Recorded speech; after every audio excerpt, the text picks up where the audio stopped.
fazendo variação.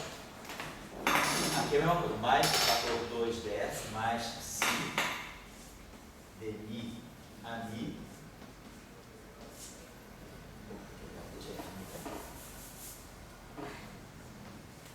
e o delta de, aqui para não ficar dmi a mi, tem que botar dmi a mi no mesmo tempo, né?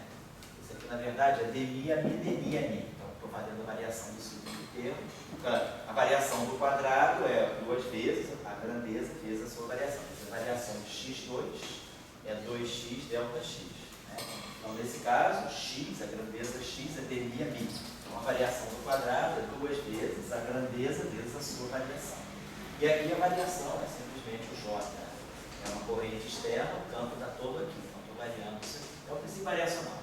Aqui vamos fazer o seguinte, vai ficar a mi, vamos chamar isso aqui de a mi.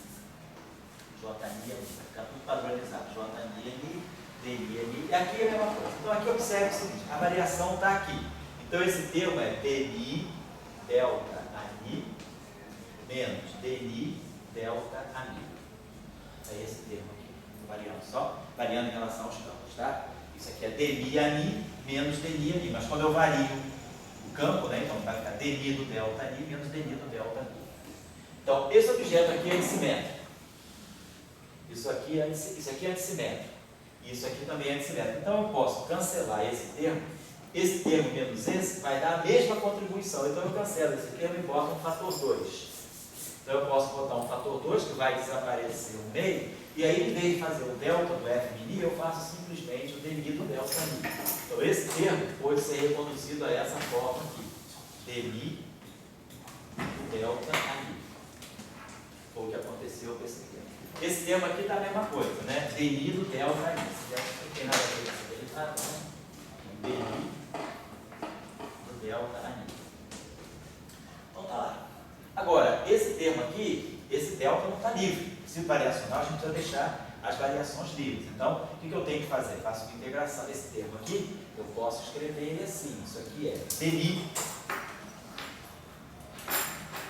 do f mini delta a mi menos dmi do f mini delta a mi.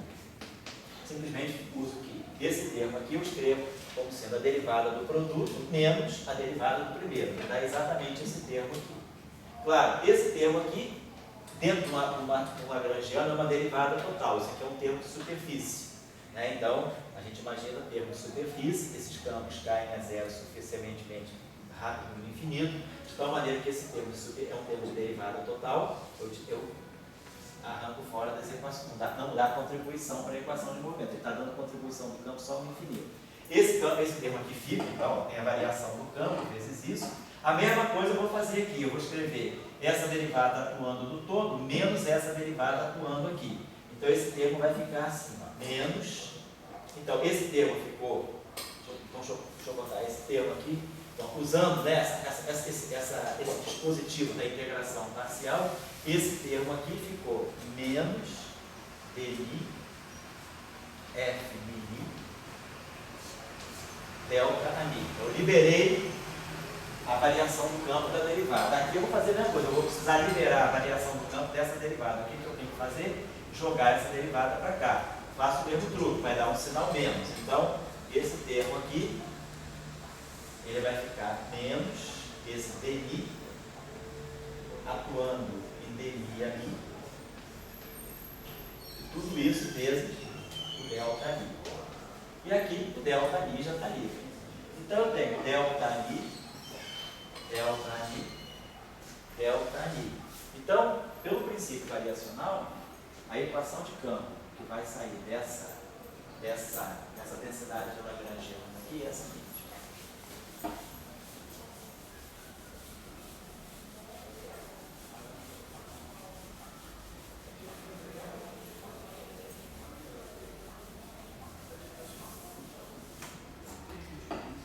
Essa densidade lagrangiana que eu estou colocando aqui é isso aqui, ó, menos. Então esse menos com esse menos fica mais.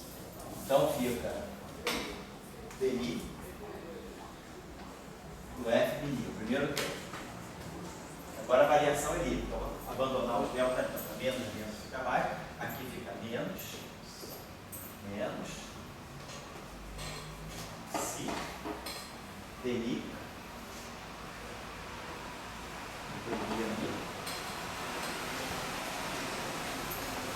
e o último termo fica mais jni. Tudo isso igual a zero. Então, esse termo aqui vai dar para lá menos, então vai ficar isso aqui igual a menos jni.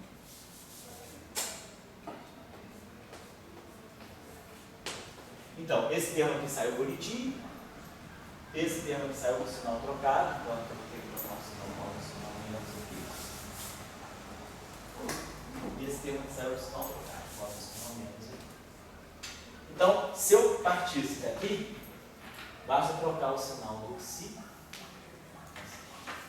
Se eu saio com esse sinal menos e com esse sinal menos, faço o princípio variacional e vou obter essa equação.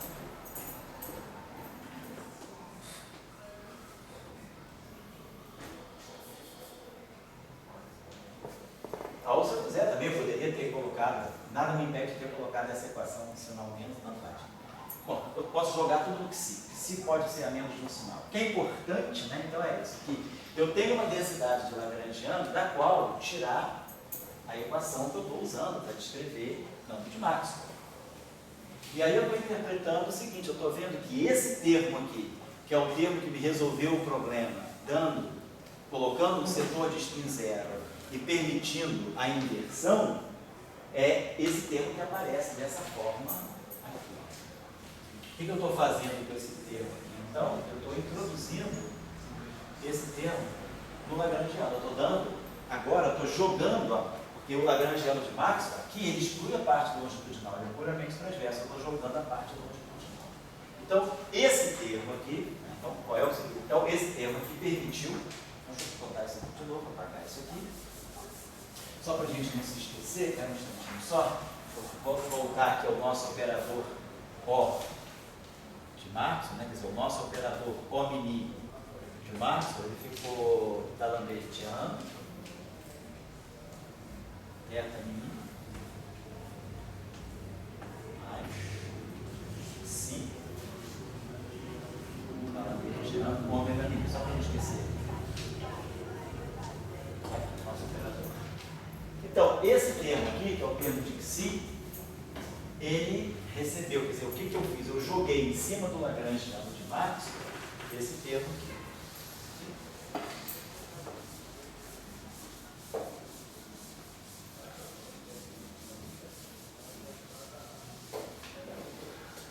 Então, eu joguei esse termo novo aqui.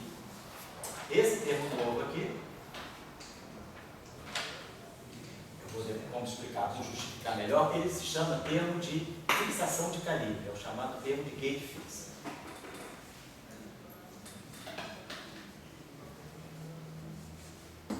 Esse termo aqui é o termo chamado fixação de calibre, gate fix. Então, a gente quando escreve aquele termo de gate fix, a gente escreve ele dessa forma, menos si sobre 2 dni ao quadrado. Tem autores que, ao invés de colocar o psi no numerador, colocam o psi no denominador. Chama esse psi de 1 sobre alfa, também você pode fazer isso. Você pode chamar esse psi de menos 1 sobre alfa, às vezes a convenção que se usa também é assim. Escreve seu Lagrangiano de gate fix dessa forma. 1 sobre 2 alfa.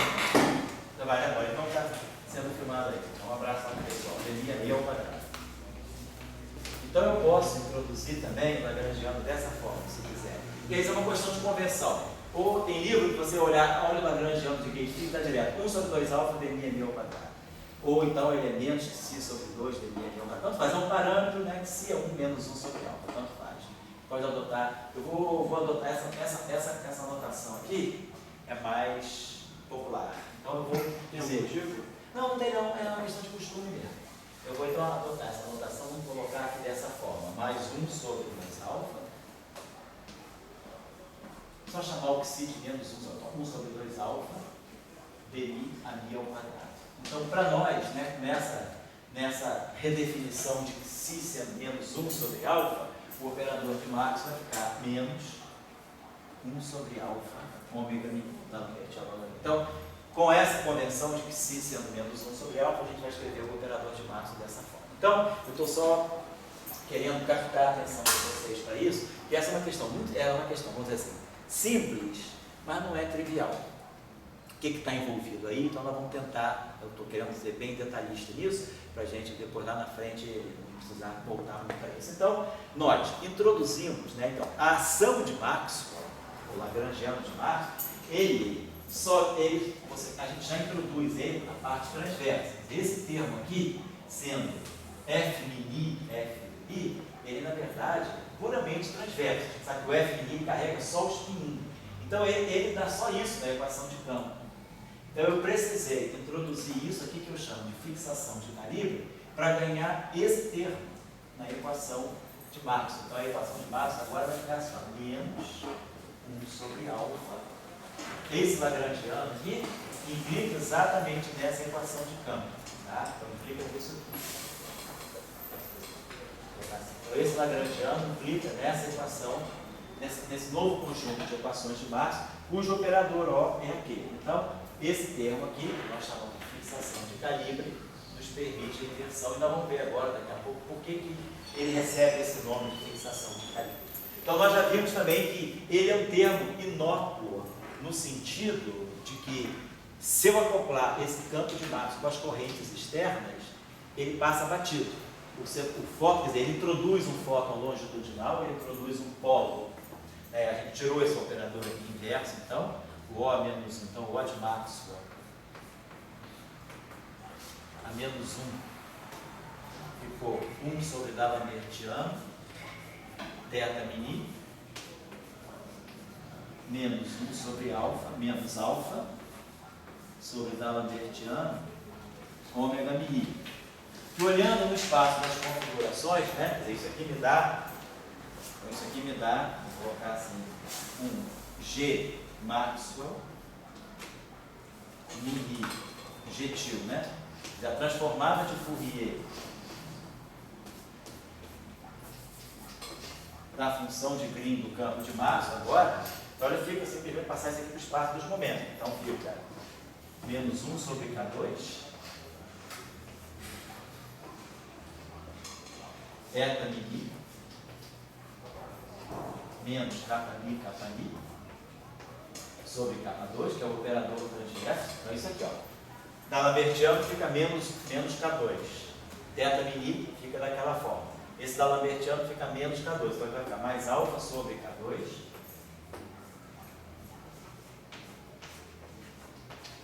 E o operador transverso no espaço dos momentos. Kπ sobre K2. Se quiser, eu posso juntar tudo dessa forma. Eu deixo menos 1 sobre K2 θ mini, menos 1 sobre K2 θ mini, muitas vezes aparece nessa forma. E aí, esse termo aqui, ó, é 1 sobre K2, então vai ficar aqui mais, né, 1, ele fica 1.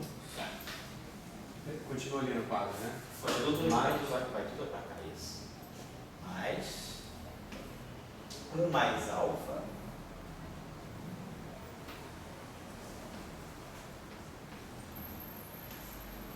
Kπ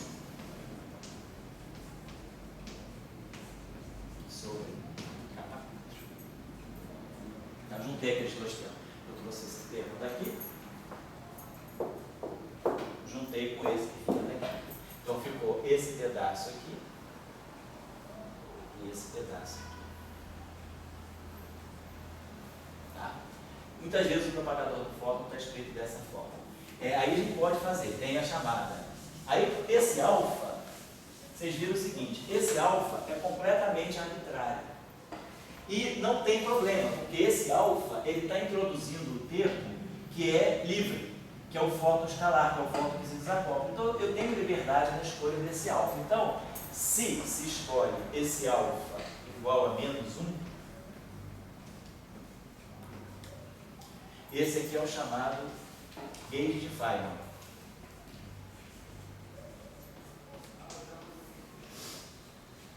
E aí ele zera essa parte. Então, nesse gauge de Feynman, função de Green de Maxwell, mini, ela fica muito simples. Ela é menos eta mini menos 1 sobre K2 eta mini. Isso é chamado gauge phi. Pode escolher alfa igual a menos 1. Uma outra escolha de gauge, por exemplo, seria... Pois não? Não. O alfa igual a 0, não pode ser. Pois é, alfa igual a 0. Posso escolher alfa igual a 0. Mas explode. Eu não posso escolher alfa igual a 0 aqui. Exatamente. Aqui você não pode escolher no Lagrangiano, você pode escolher aqui. Quer dizer, na verdade, se você fizer alfa tendendo a 0, vamos colocar assim, né? Se você fizer alfa igual a 0, você vamos botar aqui alfa igual a 0. O que seria? Esse é o chamado gauge de Landau.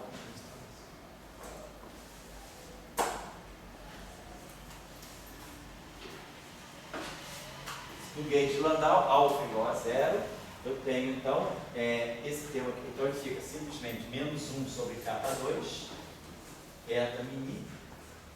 Mas eu vou ter que renormalizar? Não, nada para isso não. Simplesmente você, depois de inverter, você pode escolher alfa igual a 0. Então está lá, alfa igual a 0, te dá aquele objeto lá completamente transverso. Esse gauge de Landau, ele parece ser um gauge que tem propriedades muito especiais. O grupo lá da UERJ, justamente o grupo aí do Vitor Leme, o grupo de Sorella, o grupo lá da UERJ, eles têm uma série de trabalhos em normalização de teorias de Yang-Mills, usando formulação de DRS, em que o estudo do gauge de Landau revela muitos aspectos interessantes no processo de quantização do campo, não do campo, vamos dizer, do campo abeliano, no caso não abeliano, no caso da QCD, o estudo dos blues, por exemplo, no gauge de Landau, parece ter propriedades muito interessantes. O grupo da UERJ vem trabalhando nisso há bastante tempo. O grupo do Sorella, Vitor Leme, Marcelo Guimarães, tem o Márcio Capri, o grupo todo lá. Então, esse gauge parece ser muito especial para muitos aspectos.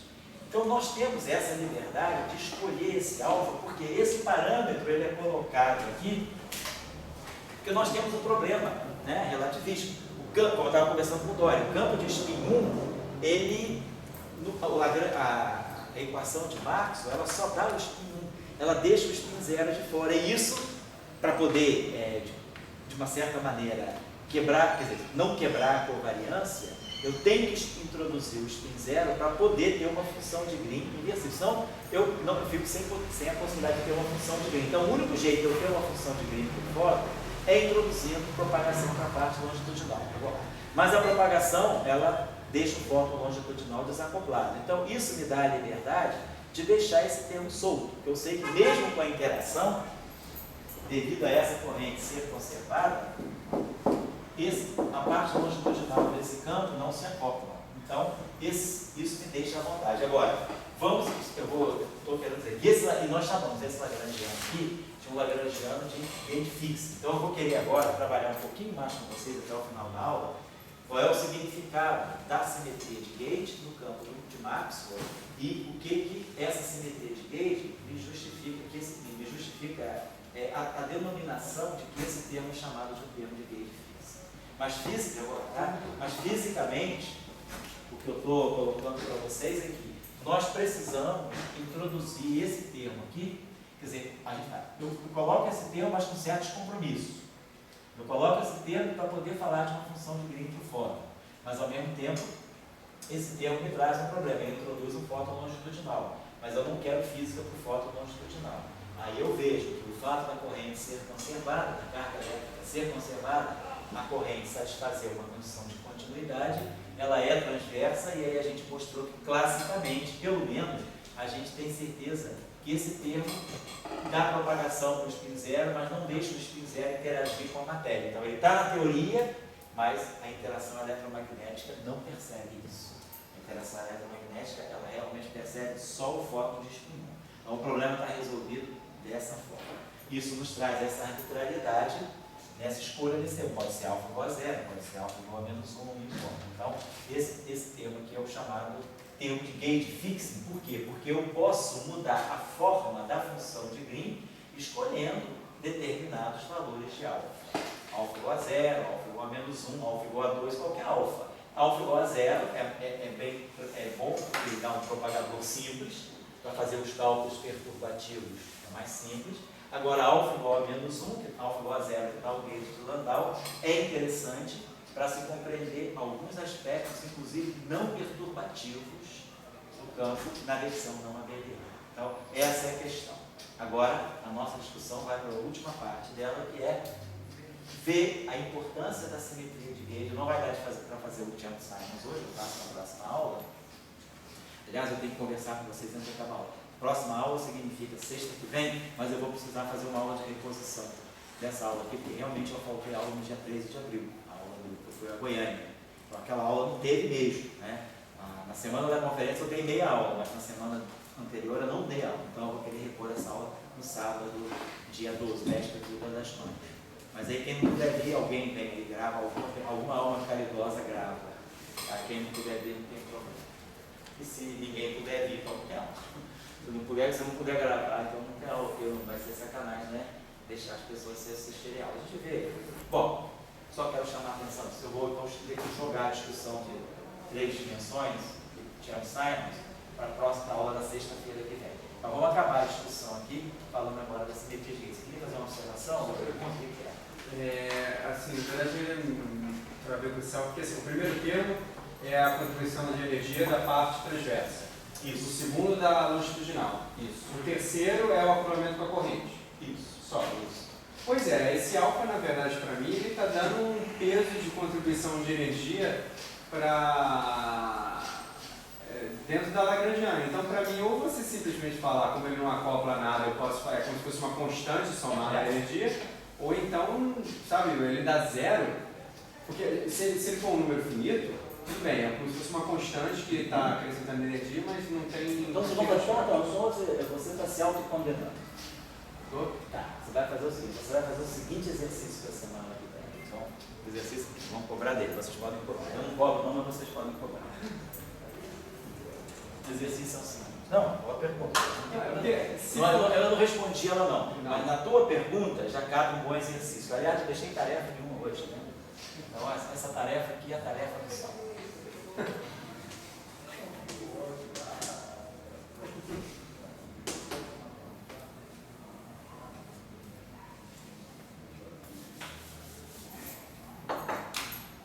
Então, a tarefa do sal é a seguinte: curso de eletromagnetismo. Nós fizemos um exercício semana passada. Tirar o tensor de energia, momento do campo eletromagnético, né? Usando essa equação aqui. Então, o exercício agora é chegar à expressão. Cuidado com esse teta mini agora. Esse teta mini aqui é o tensor de energia momento. Não é o teta projetor. Tem tanta letra parecida. É O mini, teta mini. Esse teta mini aqui não é o projetor de spin, não. É o teta mini, é o tensor de energia momento eletromagnético. Tá? Então, chegar à expressão do tensor de energia momento do campo eletromagnético, incluindo agora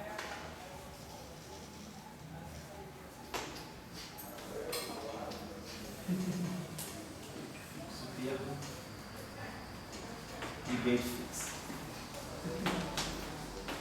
Então o exercício que a gente tem é o seguinte: dmi f mini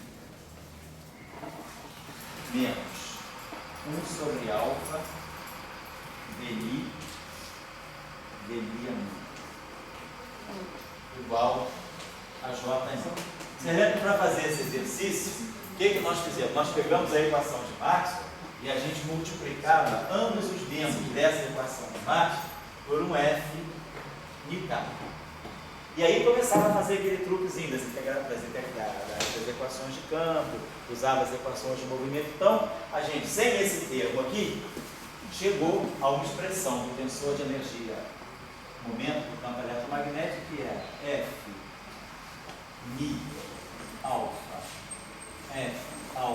I mais 1/4 de eta mi FK lambda FK lambda. A gente tinha trabalhado essa equação aqui e ganhava isso. Tinha que não tinha uma lei de conservação.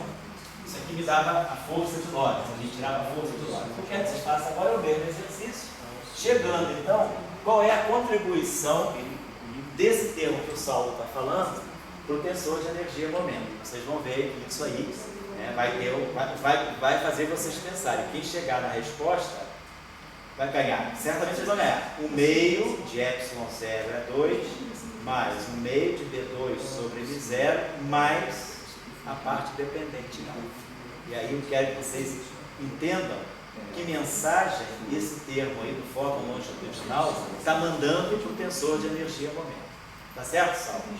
E aí a tua questão é, então, quando você coloca o tensor de energia momento, esse termo aqui, né, no Lagrangiano livre, Desculpa, foi isso? Acho que o Edgar esqueceu, né? Foi embora. Não, tá aí. Tá ali, ó. Eu fui conferir se o Caiu aí, cara. eu não vou deixar que O que é lixo?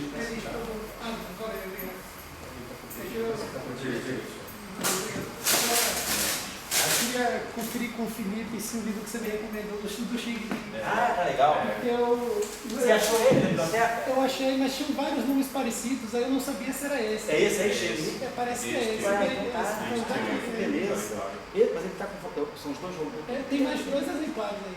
Ah, que bom, cara. Sabe por quê? Porque tinha um sumido. Tem mais 2 exemplares que eu vi na estante do lado de dentro. Bom, então tá bom. Esse livro é muito bom. Eu, na minha opinião, ainda é um dos melhores. Bom, então, voltando lá, Saulo. Esse termo aqui, quando você vai observar, ele vai dar uma contribuição negativa do tensor de energia momento. Então, se você observar o tensor de energia, esquece a interação. O tensor de energia momento do campo eletromagnético livre é 2 mais P2. Então, é uma energia positiva definida. A introdução desse termo aqui dá uma contribuição negativa para a energia, para a teoria livre, vamos colocar assim. Mas, como você pode escolher essa condição aqui, vamos colocar agora a condição do calibre, né? Esse termo é o que eu quero discutir agora. Esse termo aqui colocado no Lagrangiano e colocado na função de Green, ele aparece dessa forma. No Lagrangiano dessa forma, na equação de campo dessa forma e na função de Green dessa forma. Mas a pergunta é, a minha teoria de Maxwell, ela tem simetria de calibre. Então, esse termo que está aqui, ele é um reflexo dessa simetria. Então, faz esse exercício aqui, para você se certificar que esse termo dá uma contribuição realmente espúria para a energia por momento. Mas agora, a simetria que nós temos, né? Como é que fica o mínimo lower bound? Oi? Como é que fica? Pois é, se ele dá uma energia negativa, a pergunta é, então, eu perderia a positividade da energia. Isso é um problema, porque eu teria uma energia tão negativa quanto eu queira, eu não posso falar de um estado fundamental, como é que eu vou quantizar? Essa aqui é a questão. Então, o que a gente vai fazer? Você vai ver que esse termo aí, ele pode ser eliminado por uma escolha de calibre. Então, esse termo aí não é perigoso. Esse termo aí é um efeito fictício apenas da simetria de calibre. Essa discussão que eu quero colocar para Também vocês. não vai explodir a energia. Oi? Também não vai explodir. Não, não vai. Então, o que eu quero colocar para vocês é o seguinte, na verdade, né, a teoria de Maxwell, quando a gente escreve, a gente lançou mão desse termo aqui para poder fazer a inversão, para poder tirar a função de Green. Mas se a gente lembrar bem, a teoria de Maxwell, ela é isso aqui.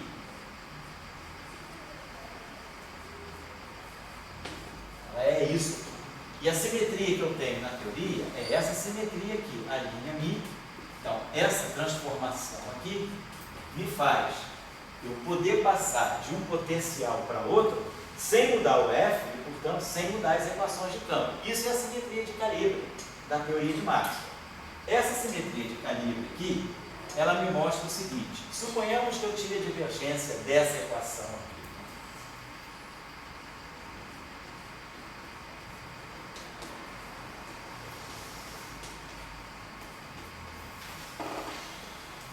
Se eu tirar a divergência dessa equação, eu ganho essa equação. Então, suponhamos que eu esteja trabalhando com uma configuração de potenciais, estou trabalhando com um potencial que não tenha divergência nula. Então, ele não tem divergência nula, tá? Então esse termo aqui está na equação. Trabalhando com um potencial que não tenha divergência nula. Mas, devido a esse objeto aqui, esse operador é inversível. Nós sabemos que o D'Alembertiano tem função de Green, ele é inversível. Então isso significa que eu posso, se eu escolher essa função alfa como sendo menos 1 sobre D'Alembertiano DMI ali. Isso eu sei o que significa. O que significa isso? Significa que a alfa de x é integral entre 4y de 1 menos 1 sobre D'Alembert de g de x menos y d na coordenada y, mi, a de y, mi, funcionalmente. Se eu escolher esse alfa aqui, se eu aplicar um D'Alembertiano aqui, D'Alembertiano disso aqui me dá o delta. Então fica menos, e aí isso aqui vira tudo x. Então, esse alfa aqui, se eu jogar esse alfa, se eu tiver uma configuração de potencial que não tem divergência nula, isso para qual isso aqui é diferente de zero, mas se eu fizer uma transformação de calibre, que tem essa estrutura sempre, ao tirar a divergência dessa equação, eu vejo que se eu escolher esse alfa, eu vou ganhar um dmi, a linha mi, igual a zero. Então a questão é, se eu parto de um potencial que não tem divergência nula, eu tenho simetria de calibre, eu posso sempre ir por uma linha que não vai modificar a física, que não vai modificar o F. E ao ir para esse A', eu mantenho o F, mas eu zero a divergência do A'Mi. Então, se eu estou ou não numa configuração de dmi igual a zero, pouco importa. Se o dmi é zero numa configuração, não é zero, eu mato esse termo. Mas aí vocês falam, pô, mas se você mata esse termo, então eu estou escolhendo o calibre. Eu escolhi uma simetria, eu escolhi um alfa, tal, que, vamos dizer, eu pego um A'Mi, aí tiro a divergência dele, não deu zero. Poxa, não dá zero. Então, mas eu posso trabalhar com outro A'Mi. A partir dele, eu passo para uma linha Mi, que é a Mi mais dmi alfa, e aí escolho o alfa daquela maneira, escolhendo o alfa daquela maneira, eu tenho certeza que o dmi do A'Mi é zero. Então eu consigo passar de uma configuração de dmi a Mi diferente do zero para uma configuração de dmi a Mi igual a zero. E aí, ao fazer isso, eu estou matando esse termo, mas estou matando o termo que está aqui dentro também, porque isso aqui não é mais teto transverso, porque isso aqui é dmi a Mi menos dmi a Mi. Mas se eu escolher uma configuração, então eu vou passar para uma família assim agora. Vou escrever essa equação assim, tudo linha. Então, dmi do A'Mi virou zero. Isso aqui é D'Alembertiano do A'Mi. Mas isso aqui vai pegar um dmi do A'Mi, que é zero. Então isso aqui vai ficar igual ao J'Li. E aí isso aqui eu consigo inverter. Então eu não perdi a invertibilidade para poder tirar a função de Green. Então isso está significando o seguinte, que se eu partir de uma configuração que não tem divergência nula, eu posso chegar a uma configuração que tem divergência nula, e eu não estou decretando que isso aqui é zero à mão. Eu estou dizendo, eu tenho uma simetria que me permite sempre passar de uma família de potenciais para outra e chegar a uma condição de dmi a linha Mi igual a zero. Então, essa condição aqui é o que nós chamamos de condição de fixação de calibre. Então, quando nós falamos, eu vou trabalhar com dmi a Mi igual a zero, significa que eu estou escolhendo um calibre. Então, isso aqui, essa condição, dmi a Mi igual a zero, dmi a Mi ao quadrado, é a condição que está aparecendo aqui. Aqui, isso aqui é o lagrangiano. Eu não estou colocando isso aqui igual a zero aqui, porque aqui é o lagrangiano. Eu posso mexer na equação de movimento. No lagrangiano eu tiro a equação de movimento. Então, eu escolho. Depois que eu tirei aquela equação de movimento, eu posso escolher o calibre e zerar o dmi a Mi, trabalhar com dmi a Mi igual a zero. Então, é por isso que esse termo aqui, ele se chama também termo de fixação de calibre, porque a forma dele é exatamente a forma que nós podemos escolher, quer dizer, é a escolha, é o calibre de covariante. Eu posso escolher o A'Mi de tal maneira a matar a divergência. Então, isso é que habilita, o Saulo, você a dizer que, na verdade, O que importa para o teu θ mini é só a parte que vem de máximo mesmo, porque você pode sempre escolher um calibre onde isso aí é zero. E você não está perdendo física, porque você já sabe o seguinte, você já sabe que o dmi ali, ele pode estar na teoria, mas ele não interage. Então, se você zera ele ou não zera ele não está interagindo de forma nenhuma. Então, essa é a discussão. Então, eu vou terminando a aula por aqui hoje, vou deixar uma tarefa para casa, uma nova tarefa para casa, mas esse é o problema que a gente tem quando a gente encontra uma teoria. É isso aí é sempre. Agora isso aí vai valer na QCD, vai valer na elétrica fraca. Eu vou deixar um problema agora, que é um problema um pouquinho mais complicado.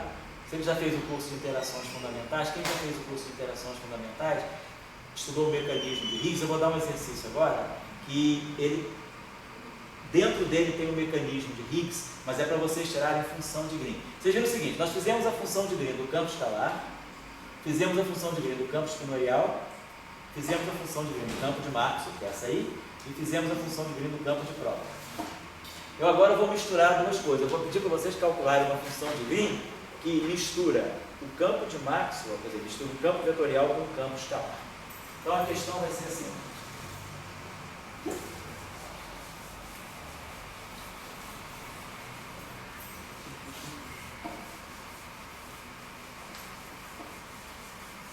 Tem a tarefa do Saulo, essa é a tarefa 1.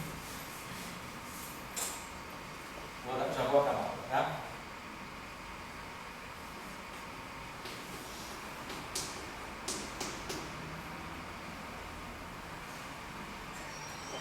Tarefa 1 vai ser a seguinte, vamos pegar o seguinte Lagrange. Suponha que eu tenho um campo vetorial e tenho um campo escalar, que eu vou chamar de φ. Vou chamar de H, tal de Higgs, né? Que é a questão para vou chamar de escalar H, maiúsculo. Eu estou propondo a seguinte densidade lagrangiana, então, para ele, menos 1/4 do F mini e F mini, que é o termo de Maxwell de sempre.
Então, tem o campo vetorial, ele se acopla com uma corrente externa J', e o campo escalar se acopla com uma corrente J. Então, eu tenho um sistema agora acoplado, mas os dois campos não estão desacoplados. Eu tenho esse termo aqui, que liga o AMI com o H. Então, quando eu tirar a equação de campo do AMI, vai aparecer uma contribuição vinda do H. E quando eu tirar a equação de campo do H, vai aparecer uma contribuição vinda do AMI. Então, o primeiro exercício, a primeira parte da tarefa é escrever as equações de Euler-Lagrange, tanto para AMI quanto para H. Escrever as duas equações de Euler-Lagrange, tá? Então, parte 1. Escrever as equações de campo, né?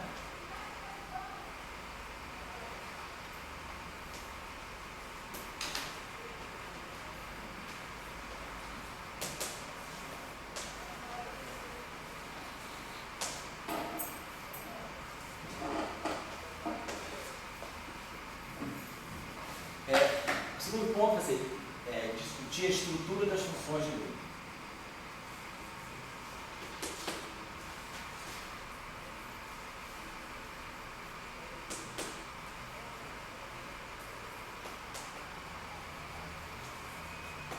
que vocês vão precisar discutir a estrutura das funções de green? Imagina a seguinte situação. Quando vocês tirarem a equação do A, o H vai comparecer. Então, nós vamos ter alguma coisa assim. Na equação do A, eu vou ter um operador O atuando no A, mas o H também vai comparecer. Então, eu posso ter um operador O til atuando no H. Isso aqui vai ser igual ao J, vai ser igual ao J. Essa equação, quando eu fizer o princípio variacional do A, eu vou variar A aqui, vou variar A aqui, vou variar A aqui, eu vou ganhar uma equação de campo que envolve AH e o J. Então, o H, ele está percebendo a corrente que se acopla com o fóton. Quando eu tirar a equação, fizer um princípio variacional para o H, eu vou ter um operador aqui, que pode ser, sei lá, um O chapéu, atuando no H, mas aí ao fazer o princípio variacional aqui, o A vai entrar também. Então eu posso ter um operador aqui, que eu posso chamar de O barra, atuando no A, e isso aqui vai dar para mim a corrente J. Então, uma corrente J pequena, ela pode gerar, ela se acopla tanto com A quanto com H. E a corrente J grande também se acopla com H e com A. Então, essa corrente J pequena, se eu tiver uma fonte JMI aqui, ela pode estar gerando, tá? Na frente, ela pode estar gerando tanto um campo eletromagnético quanto um campo H. Então, eu devo ter uma função de Green que me transforme esse sinal, essa carga eletromagnética, num campo que não seja necessariamente um campo eletromagnético. Então, eu começo a ter agora funções de Green que misturam campos distintos, né? Eu posso, a corrente AMI, a corrente JMI, ela pode gerar um campo eletromagnético. Então, claro, se eu vou gerar um campo eletromagnético a partir da corrente JMI, essa função de Green aqui, ela tem que ter GMI, JMI, ela tem que ter essa estrutura, porque ela vai gerar, a partir de uma corrente vetorial, ela vai gerar um campo vetorial. Mas essa mesma corrente, ela pode gerar um campo H. Então ela vai gerar um campo escalar. Então, se o campo escalar H é gerado a partir de uma corrente vetorial, a função de Green que vai aparecer aqui tem que ser uma função de Green vetorial também. Ela não pode ser uma função de Green com dois índices, senão vai sobrar índice aqui. Então, por covariância, eu devo ter uma função de Green agora de natureza. Eu tenho uma função de Green de dois índices que vai acoplar a fonte vetorial com o campo vetorial, mas eu devo ter também uma função de Green com um índice apenas que vai acoplar a fonte vetorial com o campo escalar. E depois a mesma coisa.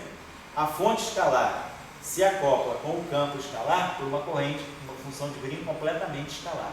Mas aí a fonte escalar se acopla com o campo vetorial por uma corrente vetorial. Então eu tenho uma estrutura mais complicada de funções de Green que eu quero que vocês deduzam. Discutir a estrutura das funções de Green é olhar para a estrutura das equações de movimento. Então, depois que vocês estiverem convencidos de qual é a estrutura das funções de Green, então a primeira coisa é saber que elas existem e qual é a forma dela. A terceira coisa é calcular. Então, chegar às funções de Green e estudar as situações em que é e em que é e em que não é necessário fixar o carimbo.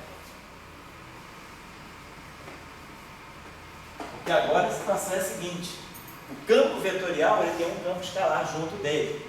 Então pode ser que esse campo escalar ele resolva o problema da fixação do calibre do campo vetorial. Então eu quero que vocês percebam isso também. Tá, esse exercício eu aconselho realmente que vocês tentem fazer. Esse exercício ele é muito amplo, no sentido de que ele abre as portas para entender também o mecanismo de Higgs. Então, a questão de como um campo escalar se acoplando com um campo vetorial, o que ele pode gerar. Eu só vou pensar aqui uma coisinha. Vou fazer uma modificaçãozinha, que eu não sei se vai ser necessária, mas fazendo o exercício, vocês vão fazer o seguinte coisa. Não é para complicar não, é só mesmo para colocar um elemento a mais. Quando eu dei aquele Lagrangiano para vocês, vamos modificar aquele Lagrangiano introduzindo. Então, a correção que eu faço ao exercício é a seguinte: mantém-se o menos 1/4 de f mini f mini, mantém-se o dmi h ao quadrado. Isso porque antes não ia dar certo? Oi? Antes não ia dar certo? Não, ia dar certo. Essa correção. Eu acho que essa correção vai fazer vocês pensarem sobre mais umas coisas. Aí eu tinha colocado esse termo aqui, eu acho que eu coloquei com um psi. Foi o alfa, nem sei. Foi psi? Psi, ami, demi, Psi, ami, demi, h. Vou colocar um termo novo aqui, que é o seguinte, é um termo, coloque um termo assim, mais um mi ao quadrado, h ao quadrado. Aí aqui a gente coloca menos j mi, ami, mais JH. É um termo tipo de massa. Coloca esse termo aqui. De repente pode fazer Mi2 igual a zero. Mas eu acho que deixando esse Mi2 solto, ele vai dar uma riqueza maior na discussão sobre a questão de fixar ou não o calibre.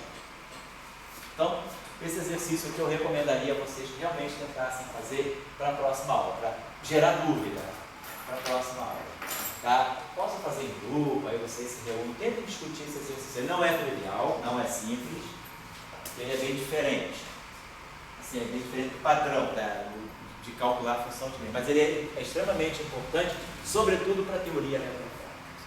Tá? Como a gente nesse curso aqui está deixando o eletromagnetismo sempre próximo da teoria eletrofrágil, vale a pena vocês pensarem um pouquinho sobre isso. Aí a minha proposta é a seguinte: semana que vem, eu acho que eu já passei um e-mail para vocês anunciando uma possível aula do dia 12, não foi? Então, eu só quero confirmar com vocês. Quer dizer, quem puder vir, eu estaria dando aula no dia 12 de maio, às 11 horas. É uma aula então, desse curso de QED. Eu vou deixar a aula de sábado, a aula apêndice de eletromagnetismo, para um outro sábado mais lá na frente. Mas então, eu vou colocar a aula de 11 horas, né? Sempre é véspera do Dia das Mães, se alguém for viajar no tal do Dia das Mães, não se preocupe. Em princípio. Ou então traz a mãe para aula, boa ideia, né? Vai depois no Rio Sul paga uma comida para a mãe lá no restaurante mais caro. Qual é o mais caro do Rio Sul? Eu não sei, eu conheço restaurante porque a gente conhece o fogão, né? O grill da vida. Que é o melhor, né? Leva a mãe do Taipim, esse aí é aquele restaurante que você consegue ir uma vez por mês quando ganha a bolsa. No dia que sai a bolsa, dá para ir lá, né? Em Taipim, só no Taipim, dia das mães. Então, faça o seguinte: você vai para o Sul ou vai ficar por aí? Aí com a tua mamãe, né? Tua mamãe agora é tua mulher, né? Nossa mãe está com a tua mãe certa. Então, se você vier a aula, e eu sei que de repente você pode viajar, você consegue. Você vai viajar para o Sul? Vou viajar na outra semana. Na outra ainda, né? Então você vai conseguir vir a aula semana que vem? Então tá, qualquer coisa aí você grava, tá? Aí quem não puder vir, depois pega a aula. Eu acho que o Wallace, você já jogou aí. O Denis, eu falei pro Denis que você tinha passado as aulas, você falou que tinha passado tudo para lá, então ele já processou ontem à noite, que o computador ficou a noite toda ligado e ele ficou processando, lá estava... Eu olhei hoje, já está atualizado. Já está atualizado, então está no site. Tá. Então até a aula passada tá. Então a gente vai tentar fazer isso. Até a aula, eu passei na sexta-feira passada. Ah, tá, então nós não pegamos, então tem 2 aulas daqui desse curso. Tem 2 aulas. E uma de eletromagnetismo. Isso. Então tá jóia, então tá Eu certo. passo segunda-feira. Isso, não tem problema não, passa o dia que você vier. Duas de cada. Oi? Tem duas de cada, eu faço a apêndice. Ah, tem aula de sábado também. Então tem 2 aulas de eletro e 2 aulas de QED para passar. Beleza? Tá. Ninguém mais sabe passar, só você, porque não fica sobrecarregando muito. Eu sei que você vem aqui, você faz, mas, por exemplo, se você também dividir a tarefa com alguém, você saberia, depois você ensina, porque o Felipe está sempre aqui, o Felipe, o Ricardo, o Leonardo, se você puder ensinar para algum deles a passar, a simplesmente jogar a aula da filmadora para o meu computador, que aí o Denis lá da Bahia, ele puxa e já processa tudo e bota no servidor. O negócio é só jogar no... Por quê? Dura 10 minutos isso, né? É rápido. Rapidinho. Então, se vocês um dia puderem ir lá com o Wallace, porque aí vocês podem fazer isso no dia que o Wallace não vem, que eu não venho todo dia aqui, claro, né? Tá certo, gente? Então tá, bom trabalho aí para vocês. Ah, você também pode aprender isso. É, aprender. Ah,